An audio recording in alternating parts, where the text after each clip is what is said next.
2015 Yukon Denali. We are going to pull the transmission. All right, as we go under here, first thing we're going to do is get rid of this cross member. And to do that, we got to get the weight off of it. So I put a tripod under the transfer case to hold it up. Take this cross member out, take this rear drive shaft out.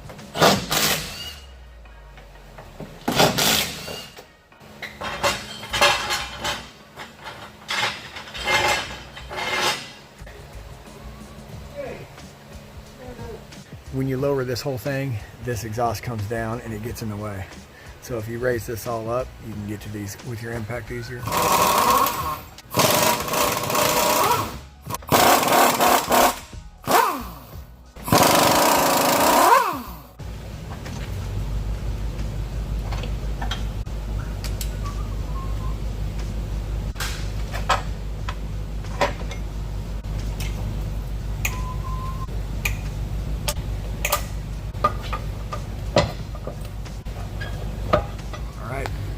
Next thing in line is going to be this front drive shaft, and you got to get this clamp off so this rubber boot will slide off and let the drive shaft come out. So 4 11 millimeters, 2 here, 2 there, and get that strap off. Pull this front drive shaft, and then after we pull the front drive shaft out of the way, then it's going to be exhaust bolts, 3 of them up there, 3 of them on this side, and then this clamp back here, which is 50-50. Is it gonna come off or is it gonna break? We'll find out.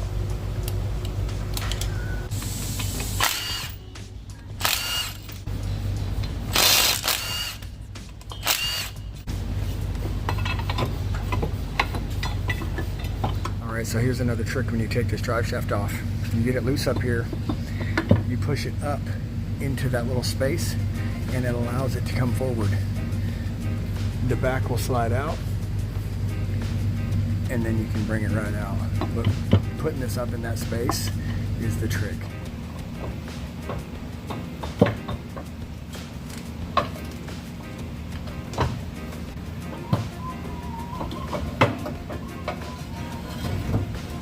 All right, now we're gonna unplug all the O2 sensors. And I take that front drive shaft out first, because trying to get to that plug without taking the drive shaft out, oh my gosh.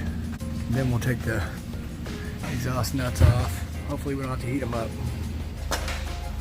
All right, here we go, trying to get these exhaust nuts off.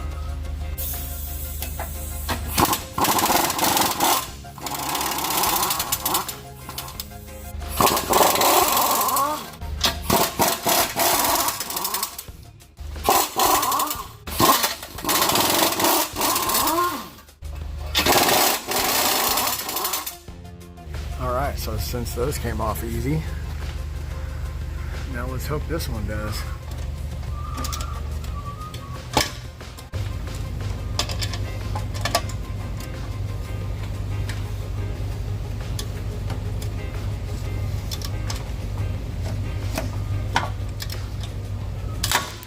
If it comes off or it breaks. If it breaks, just take this off and put a new bolt through it. Thing I do after I get the exhaust out is I just start unplugging everything else. We got a main connector here, the heat shield has to come off, the starter has to come out, this plastic shield so you can get the torque converter bolts, shifter cable, transmission cooler lines, then I'll support it, then I'll take the transfer case off, then I'll take the bell housing bolts out. Same process. If you watch my channel, you've seen this over and over.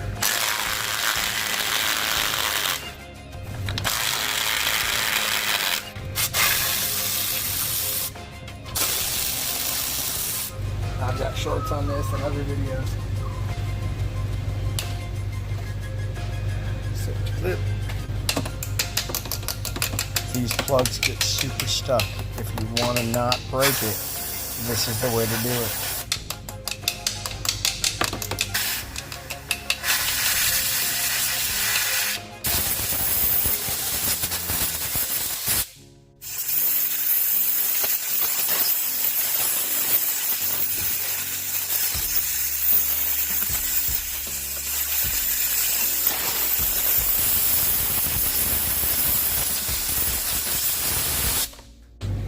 see if we can get it to come off.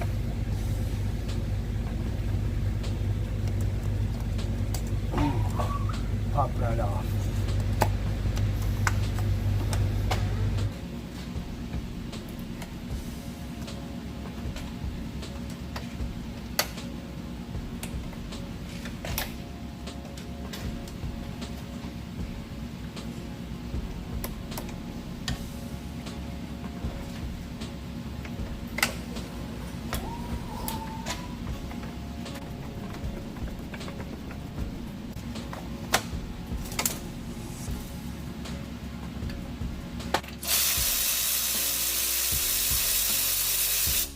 All right, next thing we're gonna do is take off this skid plate.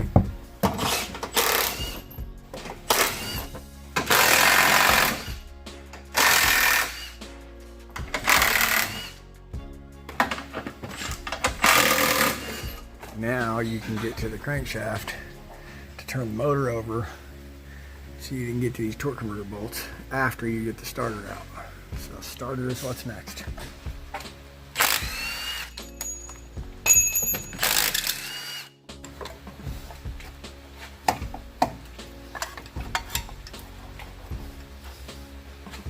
Okay, now 15/16 on the front of the crankshaft. And you can turn and see up in here, you're going to see a torque converter bolt come around right there. I'm going to put it about right there. We're going to break it loose by holding the crankshaft at the same time we're using a ratchet. After it's broke loose, then we'll go to electric ratchet.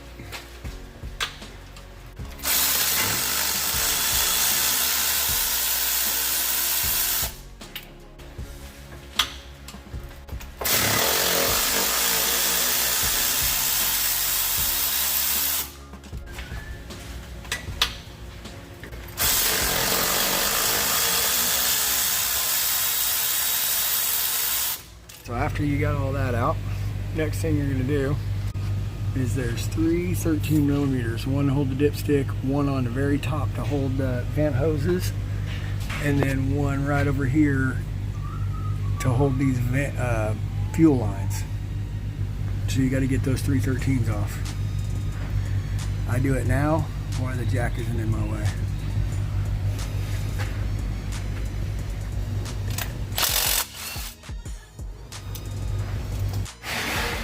And now that you have those off, you poked your dipstick up out of the way.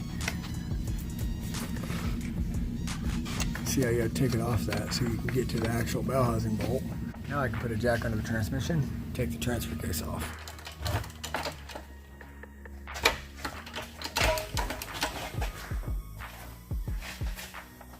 Alright, now to take the transfer case off, unplug all the electrical of course, and take off these nuts. 6 of them. I just did a short on this wrench. Must have.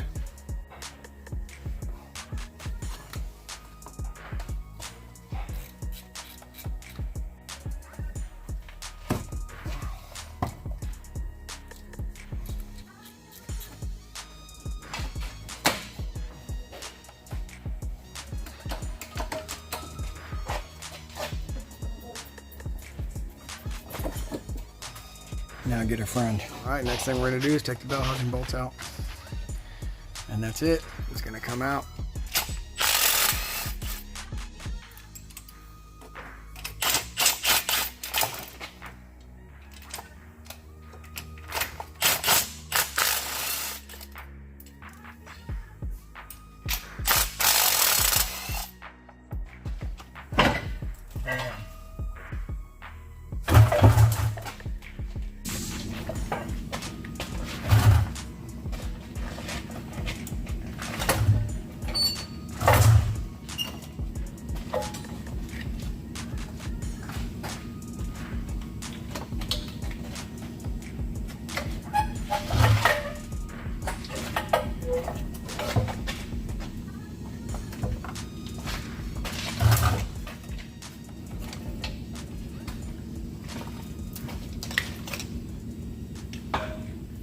All right, there you go. After a couple full pulls, I'll cut this one up so it's shorter, doesn't waste as much of your guys' time. Thanks for watching.